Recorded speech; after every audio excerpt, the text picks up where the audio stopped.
मित्रांनो, महाराष्ट्राचे उपमुख्यमंत्री तथा अर्थमंत्री अजित पवार यांनी सादर केलेल्या अतिरिक्त अर्थसंकल्पांची ठळक वैशिष्ट्ये, त्यापैकी महिलांसाठी ज्या योजना राबवल्या जाणार आहेत मित्रांनो, त्या योजनांची माहिती आपण या व्हिडिओमध्ये पाहत आहोत।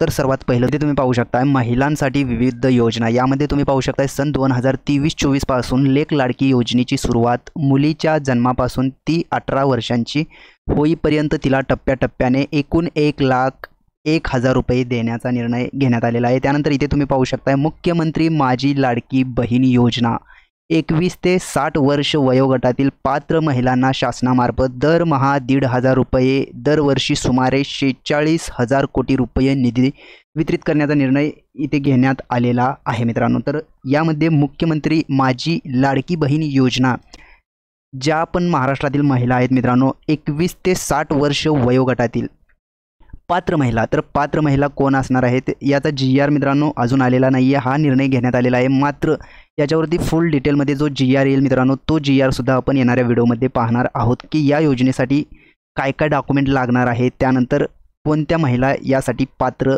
असणार आहेत हे GR मध्ये सांगितलं जाईल। तो GR आल्याच्यानंतर आपण सविस्तर पाहणार आहोत। तर यामध्ये सध्या सांगण्यात आलेलं आहे मुख्यमंत्री माझी लाडकी बहीण योजनेअंतर्गत महिन्याला 1,500 रुपये महिलांना भेटणार आहेत। कोणत्या महिलांना? तर 21 ते 60 वर्ष वयोगटातील महिलांना हे 1,500 रुपये भेटणार आहेत, पण त्यापुढे पात्र दिलेलं आहे, तर ते आपण GR आल्याच्यानंतर पाहूयात। तर आता नेक्स्ट तुम्ही इथे पाहू शकताय दिनांक 1 मे 2024 नंतर जन्माला आलेल्या व्यक्तीच्या नावाची नोंद शासकीय दस्तऐवजांमध्ये त्यांचे नाव, आईचे नाव, वडिलांचे नाव व आडनाव या क्रमाने करण्याचे बंधनकारक। म्हणजेच मित्रांनो 1 मे 2024 नंतर जे कोणतं बाळ जन्माला येईल त्यांच्या बर्थ सर्टिफिकेटवरती बाळाचं नाव, त्यानंतर त्याच्या आईचं नाव, त्यानंतर त्याच्या वडिलाचं नाव, मग आडनाव असं इथून पुढे 1 मे 2024 नंतर तुम्हाला पाहायला भेटणार आहे।